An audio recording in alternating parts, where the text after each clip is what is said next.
Good morning students. अभी तक हमने 12th क्लास के मैथमेटिक्स के अंदर चैप्टर नंबर 5 में inverse matrix and linear equation के अंदर एक्सरसाइज 5.1 और 5.2 कंप्लीट कर ली है।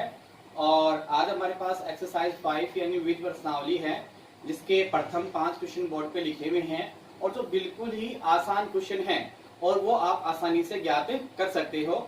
तो क्वेश्चन मैंने बोर्ड पे लिख दिए हैं। जिनके पास बुक नहीं है, क्वेश्चन आपके पास उपलब्ध है और आपको खुद को ये सवाल सोल्यूशन निकालने हैं। अगर आपको इन सवालों में किसी प्रकार की कोई भी समस्या उत्पन्न होती है तो आप क्या है, कॉल या व्हाट्सएप के माध्यम से उन समस्याओं को दूर कर सकते हैं। आपका पहला क्वेश्चन है, यदि मैट्रिक्स ए का मान दे रखा है 1 - 1 2 3 हो तो ए इनवर्स ज्ञात कीजिए। तो आसानी से अपन ए इनवर्स ज्ञात करने के लिए क्या करते हैं, सारणिक ए की वैल्यू ज्ञात करते हैं और सारणिक ए का जो मान है वो 0 के बराबर नहीं होना चाहिए। अगर ए का मान 0 के बराबर नहीं है तो ए इनवर्स क्या होगा, आपका विद्यमान होगा। और फिर अपन निकालेंगे adjoint of A square matrix यानी एडीजे ए निकालेंगे। एडीजे कैसे निकलेगा, दिए गए अवयव के प्रत्येक अवयव का अपन क्या निकालेंगे, सेकंड निकालेंगे और उनसे एक अवयव बनेगा, उसका जो ट्रांसपोज होगा वो आपका एडीजे होगा। तो ए इनवर्स का फॉर्मूला क्या होता है, एडीजे अपॉन सारणिक ए की वैल्यू रखेंगे और ए इनवर्स अपन ज्ञात कर लेंगे। सेकंड क्वेश्चन है, यदि मैट्रिक्स ए आपको दे रखा है 0 1 1 1 0 1 1 0 हो तो ए इनवर्स वही आपको ए इनवर्स ज्ञात करना है। यदि अवयव ए बराबर आपको दे रखा है तो एक अव्युत्क्रमणीय अवयव हो तो x का मान ज्ञात कीजिए। अव्युत्क्रमणीय अवयव कब होता है, जब सारणिक a का मान 0 के बराबर होता है। तो सारणिक a का मान 0 के बराबर रखेंगे, सारणिक को सोल्व करेंगे तो यहाँ से क्या निकल जाएगी, x की वैल्यू निकल जाएगी। क्वेश्चन नंबर 4 है, क्रेमर नियम का प्रयोग कर निम्नलिखित समीकरण निकाय को हल कीजिए। तो क्रेमर नियम क्या होता है, x बराबर डेल्टा 1 अपॉन डेल्टा, y बराबर डेल्टा 2 अपॉन डेल्टा और z बराबर डेल्टा 3 अपॉन डेल्टा। तो अपन यहाँ से डेल्टा डेल्टा 1 डेल्टा 2 डेल्टा 3 निकालेंगे। हमारे पास तीन चरों के रैखिक समीकरण के लिए डेल्टा जो है वो क्या होगा, सारणिक a1 a2 a3 b1 b2 b3 c1 c2 c3। इसी प्रकार से डेल्टा 1 जो है वो क्या होगा, आपका जो प्रथम स्तंभ है वहां पे क्या जाएगा, d1 d2 d3। तो डेल्टा 1 क्या बन जाएगा हमारा, delta 1 equal सारणिक d1 d2 d3 b1 b2 b3 c1 c2 c3। इसी प्रकार से आप देखोगे आपका डेल्टा 2 है तो आपका द्वितीय स्तंभ जो है वो कन्वर्ट हो जाएगा किसके अंदर, d1 d2 d3 के अंदर। डेल्टा 2 की वैल्यू क्या हो जाएगी आपके पास, सारणिक a1 a2 a3 d1 d2 d3 c1 c2 c3। इसी प्रकार से आप डेल्टा 3 निकालेंगे तो आपके पास तृतीय स्तंभ जो है वो कन्वर्ट हो जाएगा d1 d2 d3 में। तो डेल्टा 3 क्या होगा आपका, सारणिक a1 a2 a3 b1 b2 b3 और d1 d2 d3। इस प्रकार से आप डेल्टा डेल्टा 1 डेल्टा 2 डेल्टा 3 की वैल्यू निकालकर x y z का मान ज्ञात कर सकते हैं। क्वेश्चन नंबर आपके पास 5 है, क्रेमर नियम का प्रयोग कर सिद्ध कीजिए समीकरण निकाय असंगत है। तो समीकरण निकाय असंगत कब होता है, जब डेल्टा का मान क्या होता है, 0 के बराबर होता है और डेल्टा 1 डेल्टा 2 डेल्टा 3 इन तीनों में से कोई एक या तीनों ही अशून्य होते हैं तो समीकरण निकाय कैसा होता है, संगत होता है। तो यहाँ से अपन डेल्टा डेल्टा 1 डेल्टा 2 डेल्टा 3 निकालेंगे और देखेंगे डेल्टा का मान 0 प्राप्त होगा, डेल्टा 1 डेल्टा 2 डेल्टा 3 का मान क्या होगा, 0 के बराबर नहीं होगा। तो निकाय कैसा होगा, असंगत होगा। तो ये 5 क्वेश्चन आसानी से आप लोग निकाल सकते हो। अब क्वेश्चन नंबर 6 है,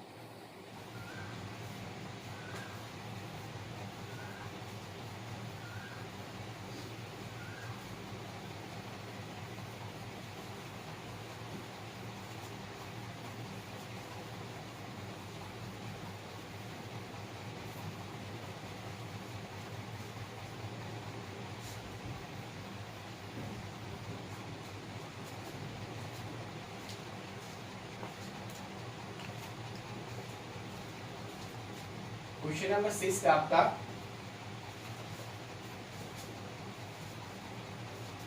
एक द्वितीय क्रम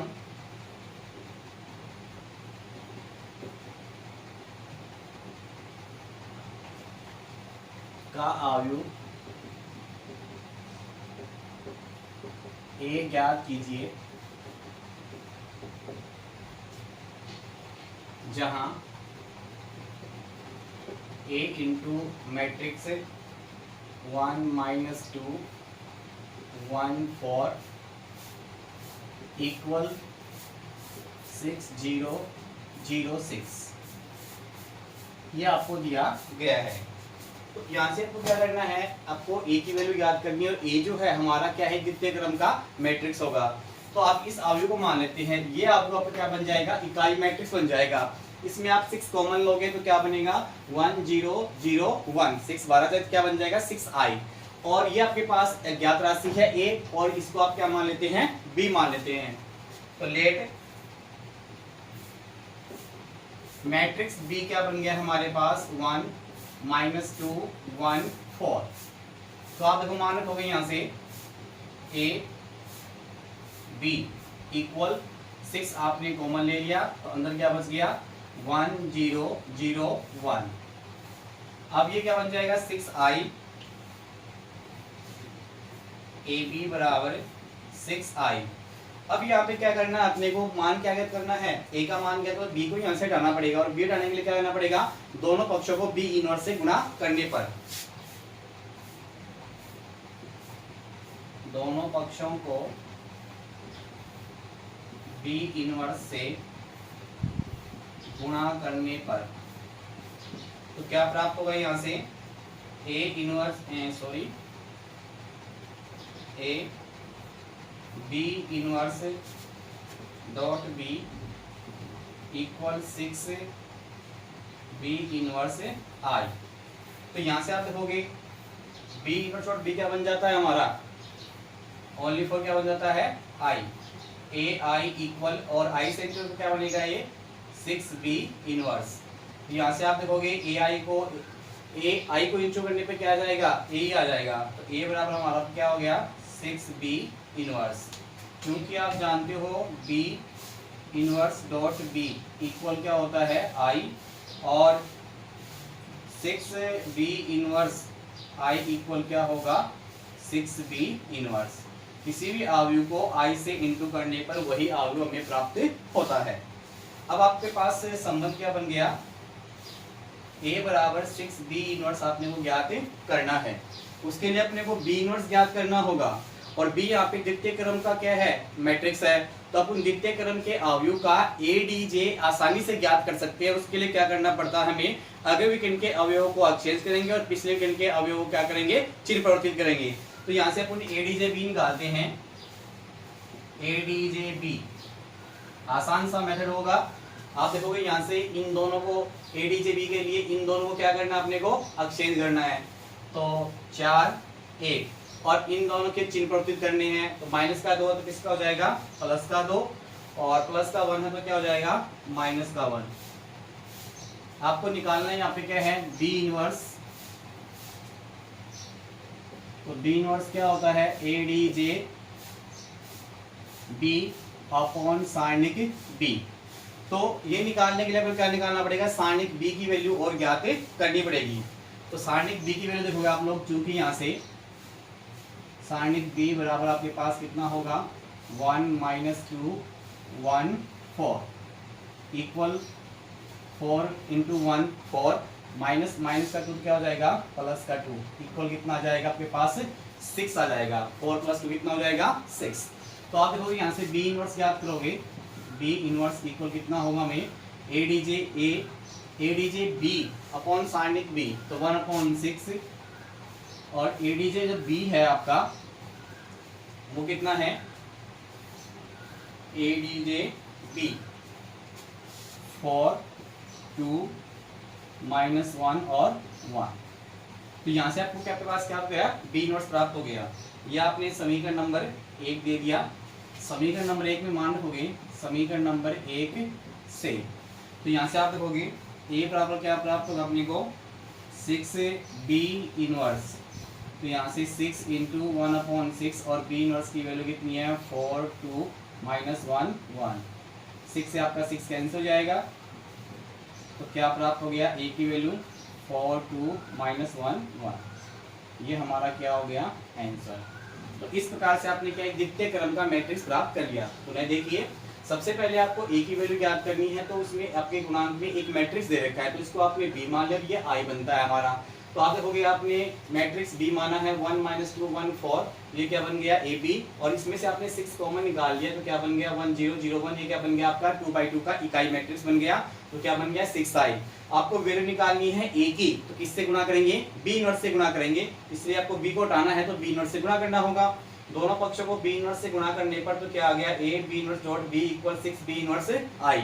यहाँ से क्या बन जाएगा I, A I equal 6 B inverse, A को आई से इंटू करने पर ए आता है और 6 बी इनवर्स को आई से इंटू करने पर 6 बी इनवर्स ही आता है। तो हमारे पास ए बराबर कितना हो गया 6 बी इनवर्स। आपको निकालना है एडीजे बी। तो द्वितीय क्रम का मैट्रिक्स का अपन एडीजे आसानी से ज्ञात कर सकते हैं। उसका मेथड ये होता है कि अग्र विकर्ण के अवयवों को आपस में एक्सचेंज करेंगे और पिछले विकर्ण के अवयवों का चिन्ह परिवर्तित करेंगे। तो 4 के स्थान पे 1 और 1 के स्थान पे 4 आ जाएगा और ये पॉजिटिव और ये नेगेटिव हो जाएगा। आपको निकालना है बी इनवर्स। बी इनवर्स का फॉर्मूला एडीजे बी अपॉन सारणिक बी। सारणिक बी की वैल्यू निकालो कितनी आ जाएगी, यहाँ पे 6 आ जाएगी। तो बी इनवर्स बराबर हमें क्या प्राप्त हो गया 1/6 और एडीजे की वैल्यू 4 2 - 1 1। इस प्रकार से अपन क्या है बी इनवर्स का मान समीकरण नंबर 1 में रखेंगे तो 6 से 6 कैंसिल हो जाएगा और ए बराबर हमारे पास 4 2 - 1 1 आपको प्राप्त हो जाएगा।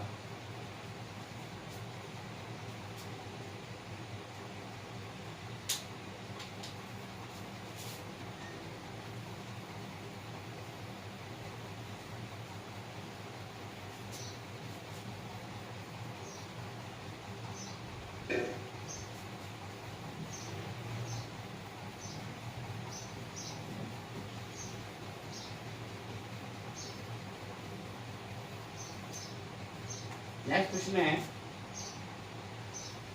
क्वेश्चन नंबर 7 है। यदि ए बराबर मैट्रिक्स -8 5 2 4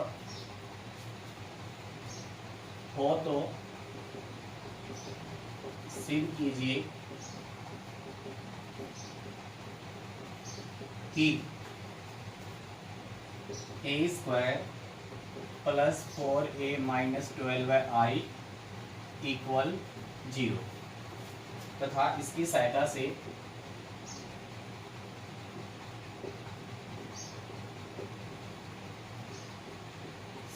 से a इनवर्स भी ज्ञात कीजिए।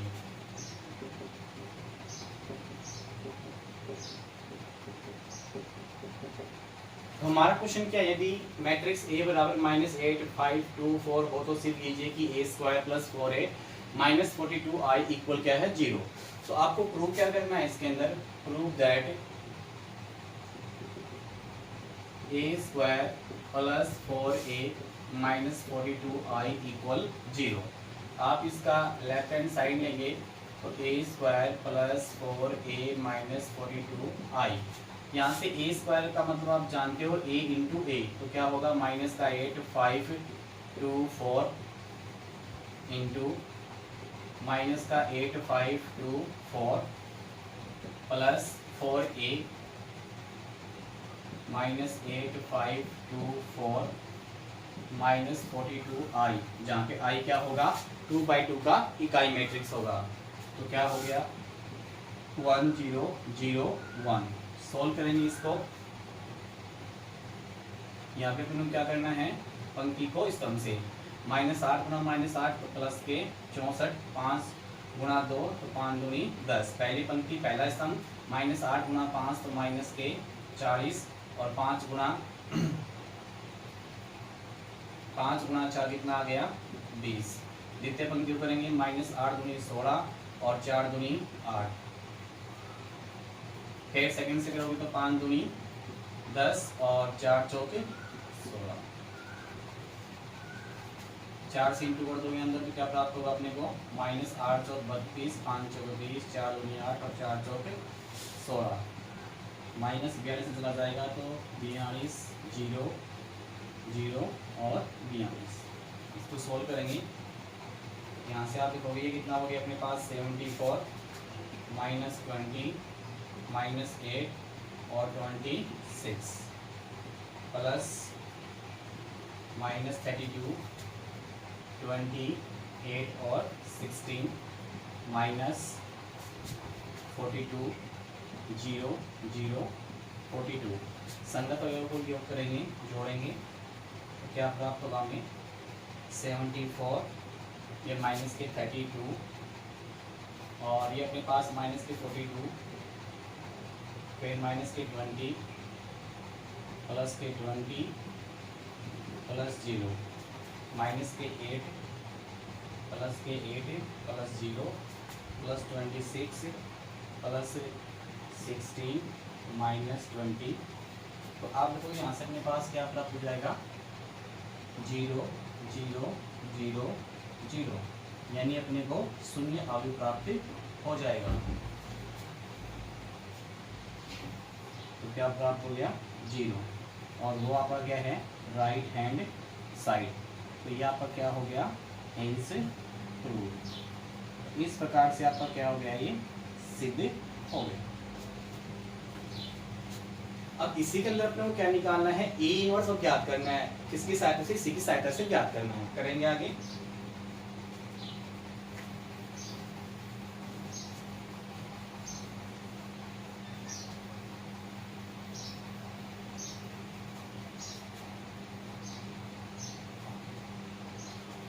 आपको दिया गया है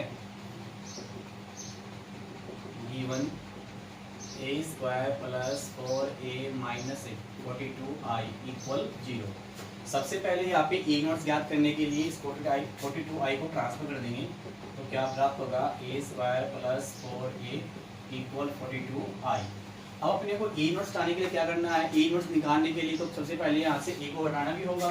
दोनों पक्षों को क्या करेंगे ए नोट से गुणा करेंगे, दोनों पक्षों को ए इनवर्स से गुणा करने पर तो क्या प्राप्त हो यहाँ से A inverse dot A into A plus 4 A inverse dot A equal 42 A inverse dot आई। तो यहाँ से ए इनवर्स डॉट ए क्या बन जाएगा आई, ए प्लस ये क्या बन जाएगा 4i इक्वल आपके पास कितना है 42 ए इनवर्स। चूंकि आप जानते हो A inverse dot A equal क्या होता है आई, तो किसी भी अवयव को आई से इंटू करने पर वही अवयव अपने को प्राप्त होता है। तो यहाँ से आप देखोगे ए आई को ए से इंटू करने पर अवयव ए ही प्राप्त होगा, A plus 4i equal 42 A inverse. इसी प्रकार से आप देखोगे 42 ए इनवर्स इक्वल ए, तो यहाँ से ए लिखेंगे कितना है हमारे पास -8 5 2 4 प्लस 4i, जहाँ पे i 2/2 का इकाई मैट्रिक्स होगा। संगत अवयवों का योग करेंगे तो हमें क्या प्राप्त होगा 42 ए इनवर्स इक्वल -8 4 गुणा ए कितना आ जाएगा 4, फिर 5 और प्लस 0 2 और 4 गुणा 0 0 4 और 4 एकम 4। यहाँ से ए इनवर्स की वैल्यू निकालनी है तो ए इनवर्स बराबर 42 अपॉन में चला जाएगा 1/42 और मैट्रिक्स -4 5 2 8। आपके पास क्या आ गया ए इनवर्स ज्ञात हो गया। तो इस प्रकार से अपन क्या करेंगे ए इनवर्स ज्ञात करेंगे। नेक्स्ट क्वेश्चन हमारे पास 8 है।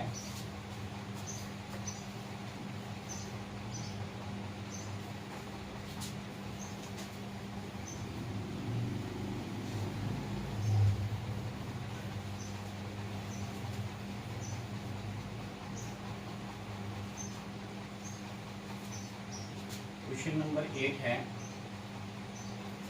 यदि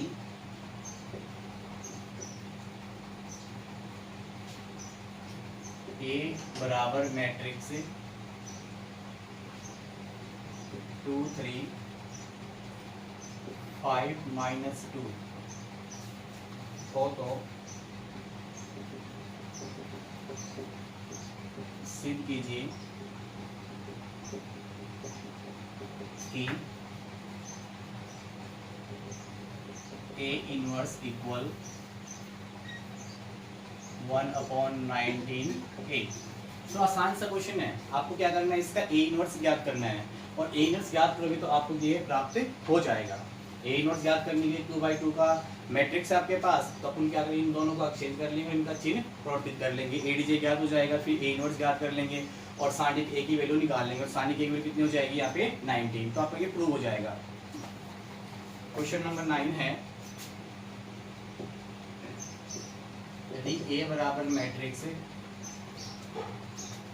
1 1 1 3 3 3 4 3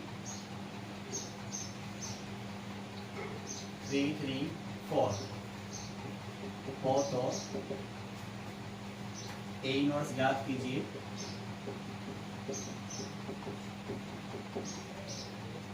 तथा दर्शाइए कि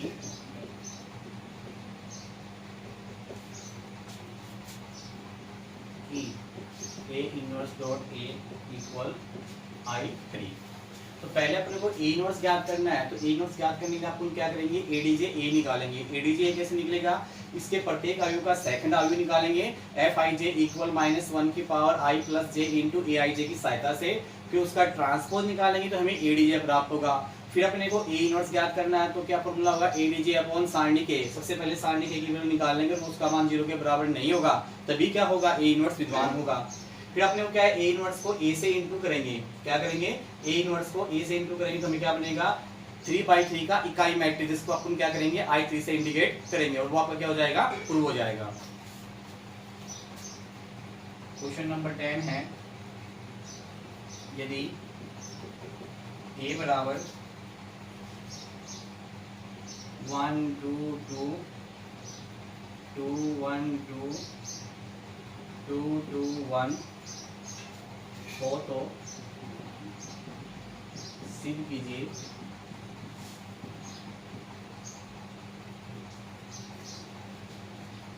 कि a² minus 4a minus 5i equal 0। तत्पश्चात इसकी सहायता से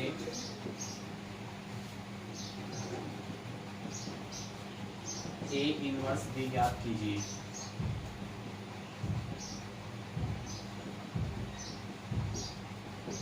तो अभी आपने सेम क्वेश्चन किया था, बस अंतर इतना है, वो 2/2 का मैट्रिक्स था, ये 3/3 का मैट्रिक्स है। तो अब यहाँ से पहले ये प्रूव कर लेंगे, ये प्रूव होने के बाद में अपन क्या करेंगे, दोनों पक्षों को ए इनवर्स से ज्ञात करेंगे। तो अपन क्या है, इसकी सहायता से ही अपने को क्या प्राप्त हो जाएगा, ए इनवर्स प्राप्त हो जाएगा। सेम मेथड का क्वेश्चन है। नेक्स्ट आपके पास क्वेश्चन नंबर 11, आव्यूह सिद्धांत का प्रयोग कर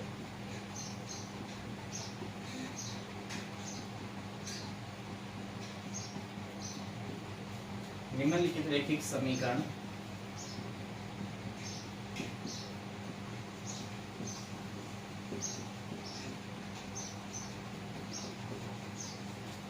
निकाय के हल ज्ञात कीजिए। हल ज्ञात कीजिए। तो पहला इसमें 5x माइनस 7y इक्वल 2 और 7x minus 5y equal 3। Second इसमें 3x plus y plus z equal 3, 2x minus y minus z equal 2, minus x minus y plus z equal 1। इसी में आपका थर्ड है x plus 2y minus 2z plus 5 equal 0, minus x plus 3y plus 4 equal 0, minus 2y plus z minus 4 equal 0। Question number 12 है, दिए शीर्षों के लिए त्रिभुज ABC का क्षेत्रफल ज्ञात कीजिए।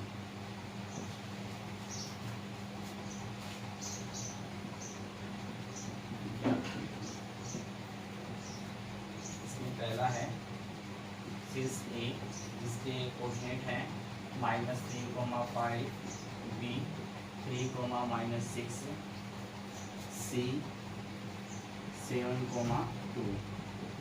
इसी में सेकंड है ए का निर्देशांक 2,7, बी के 2,2 और सी के हैं आपके पास 10,8। तो यहाँ से आप देखोगे क्वेश्चन नंबर 8 निकाल सकते हो, 9 निकाल सकते हो। क्वेश्चन नंबर 10 जो है इसमें अपन को क्या करना है, ये प्रूव करना, और इसी की सहायता से अपन क्या करेंगे, ए इनवर्स ज्ञात करेंगे। तो अपन क्या करेंगे, इसको सबसे पहले 5 को ट्रांसफर कर देंगे, फिर दोनों पक्षों को ए इनवर्स से ज्ञात कर लेंगे, और ए इनवर्स ज्ञात है, ए इनवर्स से गुना करेंगे तो हमें क्या ज्ञात हो जाएगा, ए इनवर्स ज्ञात हो जाएगा। फिर आप देखोगे आव्यूह सिद्धांत का प्रयोग करने में, देखिए समीकरण को हल निकाय को हल कीजिए, तो अपन ये जानते हैं। इस क्वेश्चन में आप देखोगे ये क्वेश्चन जो है वो मतलब क्या है, आपका आव्यूह सिद्धांत का रूप नहीं है, तो बनाना पड़ेगा। उसके लिए तो क्या करना पड़ेगा, इस 5 को ट्रांसफर कर दोगे तो ये पहला समीकरण क्या बनेगा, x + 2y - 2z इक्वल क्या होगा, -5। ये आपका -x + 3y + 4 ऐसा कैसा रहेगा, और ये -2y + z इक्वल कितना हो जाएगा, 4 हो जाएगा, और x की वैल्यू यहाँ पे कितनी है, 0। तो आपको सबसे पहले आव्यूह का रूप बनाना होता है, और आव्यूह का रूप क्या होता है, a11x + a12y + a13z, a21x + a22y + a23z, a31x + a32y + a33z equal कितना होता है हमारे पास, ये आपके पास जो दृश्य होता है वो क्या होता है, आपके पास b1 b2 b3 होता है। तो सबसे पहले आपके पास अचर पद को अपन क्या करना पड़ेगा, ट्रांसफर करना पड़ेगा। तो यहाँ से इसको ट्रांसफर कर लोगे, इसको ट्रांसफर कर लोगे। फिर दिए गए शीर्षों के लिए त्रिभुज का क्षेत्रफल ज्ञात करना है। तो त्रिभुज का क्षेत्रफल ज्ञात करने के लिए सारणी के रूप में क्या होता है, delta equal 1/2 सारणिक x1 x2 x3 y1 y2 y3 1 1 1 की सहायता से अपन क्या करेंगे, त्रिभुज का क्षेत्रफल ज्ञात कर लेंगे।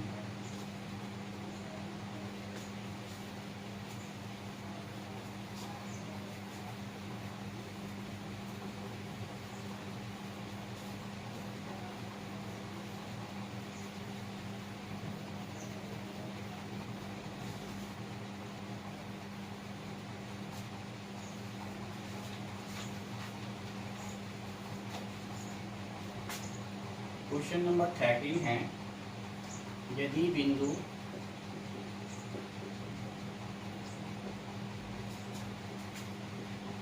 -3, -2, तथा 0,5 संरेख हैं, तो लैम्डा का मान ज्ञात करो। तो आप क्या लैम्डा का मान आसानी से ज्ञात कर सकते हैं, क्योंकि 3 बिंदु संरेख होते हैं तो त्रिभुज का क्षेत्रफल 0 होता है, और उससे एक समीकरण बनता था कि सारणिक x1 x2 x3 y1 y2 y3 1 1 1 equal कितना होता है, 0। तो आप बोलोगे तीनों बिंदु संरेख है, दिया गया है कि तीनों बिंदु संरेख है, तो सारणिक x1 x2 x3 y1 y2 y3 1 1 1 equal कितना होता है, 0। यहाँ से वैल्यू लिखेंगे अपन, ये आपके पास x1 की वैल्यू 2, x2 की वैल्यू लैम्डा, x3 की वैल्यू 0, y1 की वैल्यू -3, y2 की वैल्यू -2, y3 की वैल्यू 5, ये 1 1 1 इक्वल कितना है, 0। R1 के अनुसार प्रसार करोगे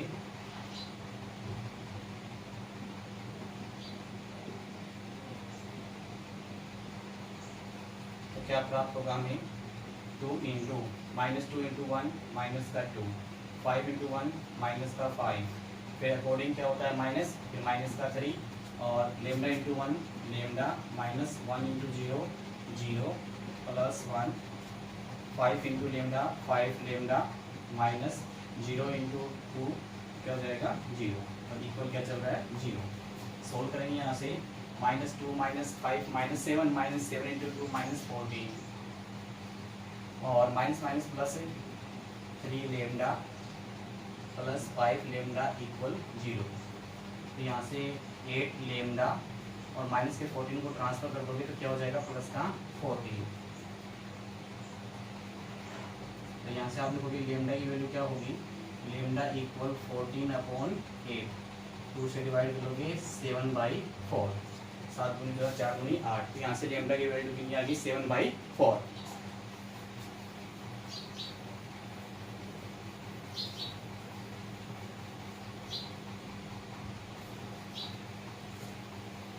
नेक्स्ट क्वेश्चन है 12 है, नहीं क्वेश्चन नंबर आपका है 14, और वो क्या है, आव्यूह एक याद कीजिए।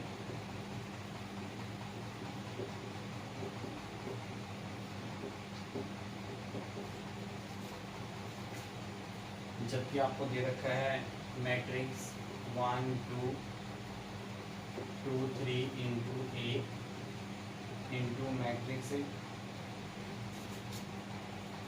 4 7 3 5 इक्वल 1 0 0 1। तो यहाँ से आव्यूह एक की वैल्यू ज्ञात करने के लिए इस मैट्रिक्स और इस मैट्रिक्स को मानना पड़ेगा। इसको आप बी मान लो, इसको आप सी मान लोगे, ये आपका आई बन जाएगा। तो आप मान लोगे यहाँ से लेट मैट्रिक्स बी इक्वल क्या हो गया 1 2 2 3, और मैट्रिक्स सी क्या हो गया हमारे पास 4 7 3 5, ठीक है, और आई वो बन जाएगा। तो ये क्या बन गया हमारे पास बी ए सी इक्वल आपके पास क्या बन गया आई, ये आपका क्या है 1/2, तो आपके पास क्या है 2/2 का इकाई मैट्रिक्स हो गया, तो क्या बन गया आई। अब पहले आपको ज्ञात ए का मान ज्ञात करना, तो आपको बी को हटाना होगा, और बी को हटाने के लिए क्या करना पड़ेगा, बी इनवर्स से इंटू करना पड़ेगा। तो दोनों पक्षों को बी इनवर्स से इंटू करना पड़ेगा, दोनों पक्षों को बी इनवर्स से गुणा करने पर तो क्या आ जाएगा B inverse dot B into A C equal B inverse dot I. B inverse dot B क्या बन जाएगा हमारे पास आई ए सी, और ये ओनली फॉर क्या बन जाएगा बी इनवर्स। अब यहाँ से ए सी को आप क्या करोगे, आई से इंटू क्या बनेगा ए सी ही बनेगा, इक्वल कितना है बी इनवर्स। अब अपने को ए को सी को लाना पड़ेगा, तो दोनों पक्षों को क्या करेंगे सी इनवर्स से गुणा करेंगे, दोनों पक्षों को सी इनवर्स से गुणा करने पर तो क्या होगा हमारे पास ए सी इनवर्स। अब यहाँ पे सी इनवर्स को आपने बाद में इंटू किया, तो यहाँ पे सी इनवर्स क्या आएगा बाद में आएगा, तो क्या आ जाएगा अपने पास B inverse dot C inverse. ये क्या बन जाएगा अपने पास A I equal B inverse C inverse, क्योंकि सी इनवर्स क्या होगा आपके पास क्या बन जाता है आई बन जाता है। तो आप देखोगे ए आई को इंटू करोगे, आई को ए से इंटू क्या बन जाएगा ए, तो क्या प्राप्त होगा B inverse dot C inverse. तो हमारे पास क्या प्राप्त हो जाएगा ए प्राप्त हो जाएगा, इस समीकरण नंबर हमारे पास ए। तो आप देखोगे यहाँ से बी इनवर्स और सी इनवर्स आपको अलग अलग ज्ञात करना होगा। उसके लिए अपने को बी इनवर्स ज्ञात करने के लिए अपने क्या चाहिए एडीजी चाहिए। उससे पहले अपन साइनिक बी की वैल्यू निकालेंगे, तो 1 2 2 3, तो क्या आ गया 3 minus 4 equal -1 does not equal 0, अतः है बी इनवर्स विद्यमान है। अब यहाँ से एडीजे बी निकालेंगे, एडीजे बी, तो क्या करना अपने को आव्यूह में एक्सचेंज करना है, तो ये दोनों अपने चेंज हो गए, तो क्या आ गया 3 1, और इन दोनों का चेंज हो जाएगा -2 और -2, ये हमारे पास एडीजे बी प्राप्त हो गया। आपको निकालना है बी इनवर्स, तो एडीजे बी अपॉन साइनिक बी, तो क्या प्राप्त हो गया 1/-1, एडीजे बी 3 -2 -2 1, माइनस से एंट्री कर दोगे अंदर, तो क्या प्राप्त होगा बी इनवर्स इक्वल -3 +2 +2 -1। इसी प्रकार से अपन सी इनवर्स ज्ञात करेंगे, तो सी इनवर्स के लिए अपने को साइनिक सी की वैल्यू ज्ञात करनी होगी, और वो कितना है 4 7 3 5। सॉल्व करेंगे यहाँ से 5 और 20 -21 इक्वल कितना आ गया -1। डज नॉट इक्वल 0, अतः है सी इनवर्स विद्यमान है। तो ए डी जे सी निकालेंगे और ए डी जे सी आपके पास क्या होगा, 2/2 का मैट्रिक्स होगा, आसानी से ज्ञात कर सकते हैं। उसी के लिए आप देखोगे इन दोनों को एक्सचेंज करोगे तो 5 4 और इन दोनों का चिन्ह प्रवर्तित होगा, तो -7 -3, ये हमारे पास क्या हो गया, ए डी जे सी प्राप्त हो गया। इसी प्रकार से अपन क्या निकालेंगे, सी इनवर्स याद करेंगे।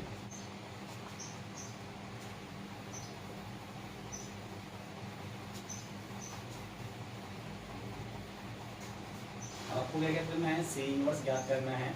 तो सी इनवर्स आपका क्या बनता है, A D J C upon सारणिक सी, तो -1/-1 और ए डी जे सी की वैल्यू आपके पास कितनी है, 5 -7 -3 4, माइनस से इंटू करेंगे तो क्या बन जाएगा, 5 माइनस का प्लस का 7 प्लस का 3 माइनस का 4। समीकरण नंबर 1 से भी लिखेंगे, समीकरण नंबर 1 से, तो आपके पास ए ज्ञात होगा, इक्वल कितना है, B inverse dot C inverse.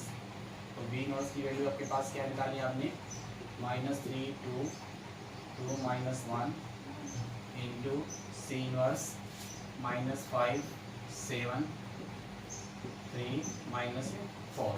Solve करेंगे इसको, वही अपने को पंक्ति को क्या करना है, इस अंक से गुणा करना है, -3 को गुणा करेंगे, -5 से कितना जाएगा, प्लस के 15, 2 गुणा 3 तो क्या आ गया 6, -3 गुणा 7 तो माइनस के 21, 2 गुणा -4 तो -8, 2 गुणा -5 तो -10, -1 गुणा 3 तो -3, 2 गुणा 7 कितना आ गया 14, -1 गुणा -4 तो प्लस के 4।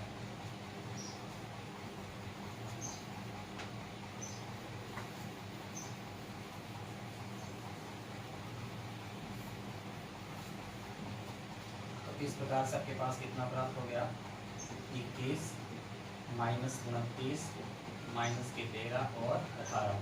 इस प्रकार से हमें क्या प्राप्त हो गया, ए प्राप्त हो गया।